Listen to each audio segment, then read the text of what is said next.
This record is intended to help young people develop healthy attitudes towards their sexual drive and possibly to help solve some of the personal problems that they're faced with. No one person lives in a vacuum. Everything you do has a definite effect on many people. It is therefore important to have a realistic knowledge of sex and a worthwhile attitude toward life.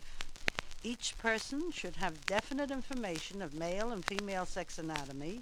They should know the difference in the physiologic reaction of men and women, and everyone should have an understanding of the fact that the sex drive, which is a God-given drive, is very powerful and has a very, very definite influence on our lives and should, therefore, be directed into constructive channels. Sex is part of life. No one person would be here if it were not for the union of their parents.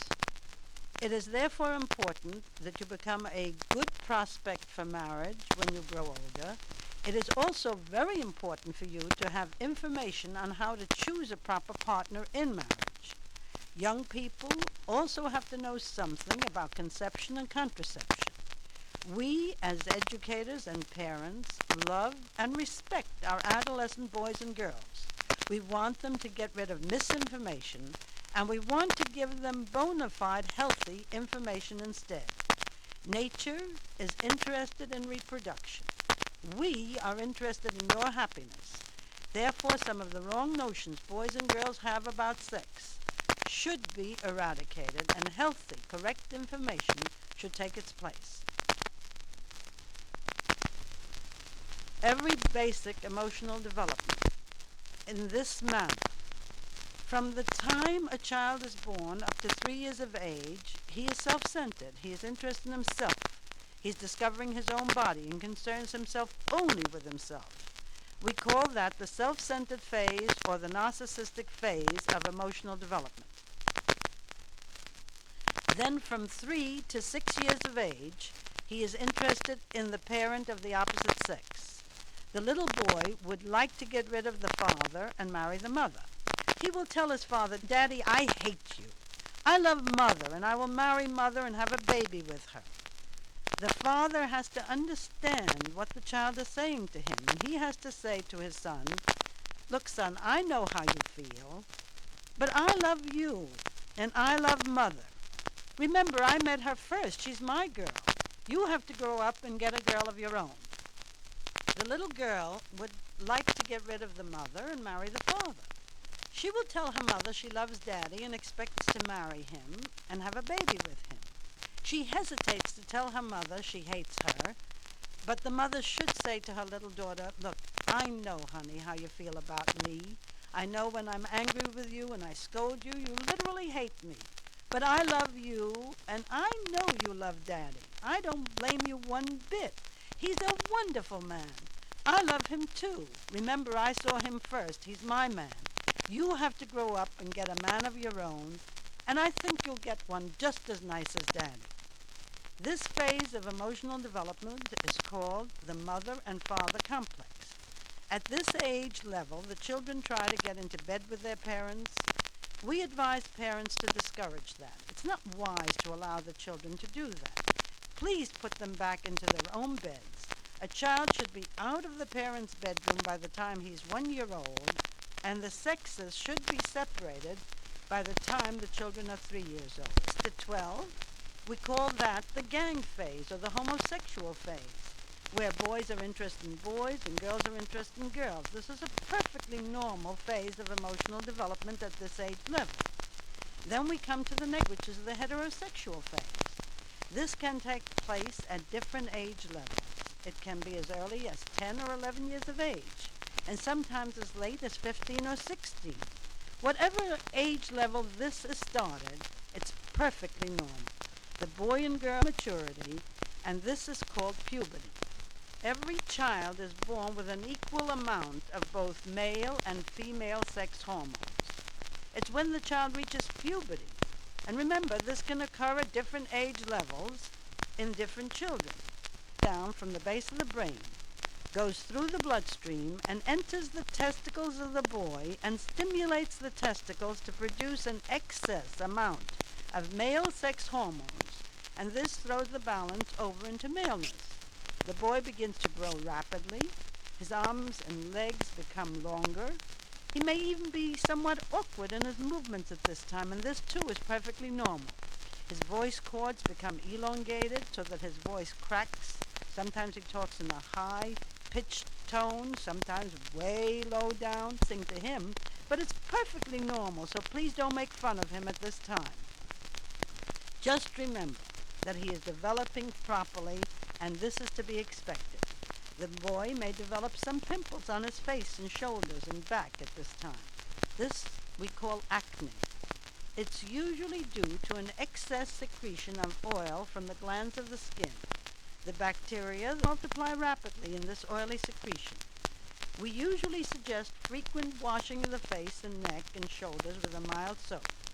If this acne condition gets out of hand, please consult your physician. At this time also the boy develops hair on his face, in the armpits and over the pubic area. At this period the testicles also begin to produce sperm cells.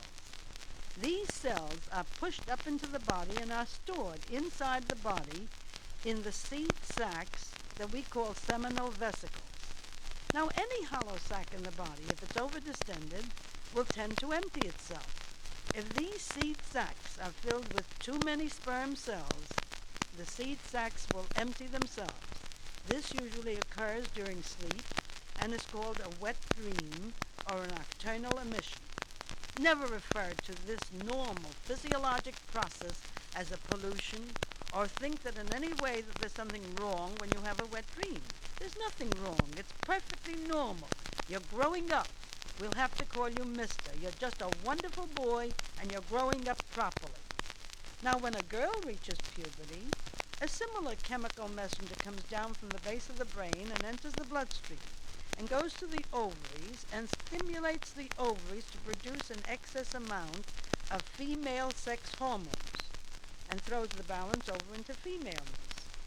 Her body begins to develop curves, her breasts begin to develop, she begins to have finer skin texture, and she begins to develop hair in the armpits and over the pubic area.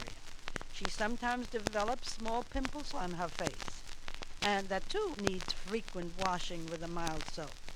Very soon after this takes place, the ovaries, which have had thousands of tiny immature eggs from birth, begin to produce a full-blown mature egg. This egg is thrown out free into the pelvic cavity, and the fringe-like ends of the tubes, which are in constant motion, create a current which directs the egg from the pelvic cavity up into the tube. The egg can remain in the tube 2 full days before it reaches the uterus and is thrown out. Now, any time during these 2 days, the egg can be fertilized. The sperm, once they get from the vagina into the cervix and into the uterus, and finally into the tubes, can live in the tubes 2 full days waiting for an egg to be propelled up into the tube. A pregnancy can only take place in the tubes. It is here that the egg is fertilized by its union with one chosen sperm. When the egg is not fertilized, it leaves the tubes and is thrown out of the uterus. It produces an egg 1 month, and the other ovary produces an egg the next month. As the mature egg is thrown out of the ovary, a chemical messenger is sent from the ovary to the uterus to stimulate the blood vessels in the uterus to be filled with more blood, and also to set up additional new small blood vessels in the lining of the uterus. We say the nest is being made ready to receive and nourish a fertilized egg. When the egg is not fertilized, it's thrown out of the uterus together with this thickened lining that had been prepared for it. This from the uterus, because it's not needed, is called menstruation. Menstruation can occur every 28 days, or every 30 days, or even every 5 or 6 weeks. It is an irregular flow of blood from the uterus and lasts anywhere from 3 to 7 days. It's normal, and in all the days of the menstrual cycle, a girl or woman loses no more than about 2 to 4 ounces of blood altogether. After menstruation, this is quickly replenished. She's not sick. She can do anything during this time that she has ever done. She can bathe, she can swim, she can dance, she can wash her hair, she can enter into accustomed athletics, or any normal activity that she's accustomed to doing. Please don't refer to it as a sickness or my cousin from Red Bank, New Jersey. This is menstrual blood, it's clean blood, it's dirty. Please remember that you never create a concern in the girl that's about to menstruate by referring to her as somebody that's sick. She is not sick. She is perfectly normal, and we're delighted that she's reaching this age in her normal physical development. Both boys and girls should always be meticulously clean and bathe or shower every day. Now, just showering by getting underneath the shower and running right out, that's not bathing. You have to actually use a washcloth with soap and make sure that you're thoroughly clean. Male sex anatomy is mainly outside the body, while female sex anatomy is mainly inside the body. The male sex organs consist of the penis and the skin sac or scrotum, which holds the testicles. The penis is made up of a shaft or body, and the head of the penis that we call glans, G-L-A-N-S, penis, and a foreskin, which sometimes is removed soon after birth. The removal of the foreskin is called circumcision. The body of the penis has large blood vessels, while the head of the penis has smaller blood vessels, so that during sexual excitement, the body of the penis is much more rigid than the head of the penis, and that's perfectly normal. When the penis becomes erect, it forms a curve, similar to the curve of the vaginal canal. Many a boy worries about this. This is normal. Those boys who have pushed the foreskin back and clean the area very carefully. Many boys worry about the size of the penis. As a boy grows, the penis will grow. And believe me, the size of the penis has nothing to do with the maleness of the individual boy or his sexual ability. He is growing up normally, and we don't worry about the size of the penis. The skin sac or scrotum holds the testicles. One testicle hangs lower than the other. If the testicles are not in the scrotal sac by the time, a physician should be consulted, as the testicles need to be outside the body in the scrotum when the boy reaches puberty. If they remain inside the body, the temperature inside the body will not permit the testicles to manufacture sperm cells. The testicles have to be outside the body to be able to produce sperm cells after the boy reaches puberty. If a boy has only one testicle in the scrotum, that one testicle will be able to produce sufficient amount of sperm cells so that he does not have to worry about being sterile. Sterility only means that he is not able to produce sperm cells, and in that way will not be able to have any children. But he's a perfectly normal male. He doesn't have to worry about the male sex hormones, which are constantly produced in the testicles, whether they're at the body. The only thing that he has to understand is that if he doesn't have live, active sperm, he may not be able to produce children, and we call that sterility.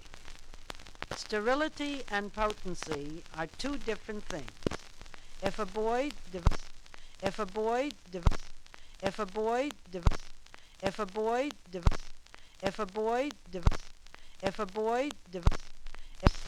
and the testicles become involved before he reaches puberty, there is nothing to worry about. If he develops mumps after puberty, then a physician should be consulted with the idea of trying to prevent an involvement of the testicles, if that's at all possible. Even if the testicles do become involved after puberty, he may still be able to produce live, active sperm cells. In any event, please remember that his male sex hormones are not affected, so that he is still a perfectly good sex partner and a perfectly wonderful male. Each testicle measures about 1 inch in thickness and is made up of such fine tubules that if they were stretched out and measured, they would measure 1,000 feet. At puberty, a chemical messenger from the base of the brain stimulates these testicles to produce male sex hormones and later on to produce sperm cells. Whether the testicles are in the scrotum or in the body, the male sex hormones, which have been initiated at puberty, continue to be produced all through a man's lifetime. It's the sperm cells that can only be produced by the testicles if they are in the scrotum and not in the body. You remember that the temperature in the body prevents the testicles from producing sperm cells. The production of sperm cells begin soon after the male sex hormones are produced. In the process of reproduction, there are 2 million sperm cells ejaculated in each ejaculation, which is only about a teaspoon of fluid altogether. This large number of sperm cells are needed as they form a chemical substance which dissolves the covering of the egg to allow the one chosen sperm to enter the egg, and in that way a new life is formed. As soon as the egg is fertilized, the type of individual that person is going to be from point of view of inherited characteristics is determined then and there, and nothing you can do can change it. It's definite at that particular time whether the child will be a boy or a girl, and so please don't worry about it. The type of individual that person will be from point of view of personality traits is dependent on the environment the child is born into. A planned-for child, given acceptance and love and a feeling of being important in a loving, wonderful environment, will naturally grow up much more securely than a child who is born into a hostile, unfriendly family unit. A child should be accepted for the sex he or she is. As a matter of fact, the sex of the child is accidentally determined at the time of conception, and we have absolutely no control over it. A boy should be assured early in life that it's normal for him to have a penis and that it's normal for a girl to have a vagina. Otherwise, if the boy doesn't quite understand that it's normal for him to have a penis and the girl to have a vagina, and he sees her and she has no penis, he thinks she lost the penis, and he worries about himself for fear that he might lose the penis, and we call that castration complex. So he needs the reassurance to know that it's normal for her to have a vagina and for him to have a penis. And by the same token, the little girl, when she first notices that the boy has a penis and she doesn't have one, she worries about that too, and she envies the boy's penis. She will put a pencil or a thermometer near the vagina, thinking that in that way she will have a penis. So you must reassure her that it's normal for her not to have a penis, but tell her that she's very important. She has a tiny little sac inside of her body that we call the uterus, that the boy doesn't have. This tiny little sac will eventually be carrying a baby for her when she's married, just as she was carried in her mother's uterus. It's terribly important to give her a realization of her importance as a girl and to give him a realization of his importance as a normal boy.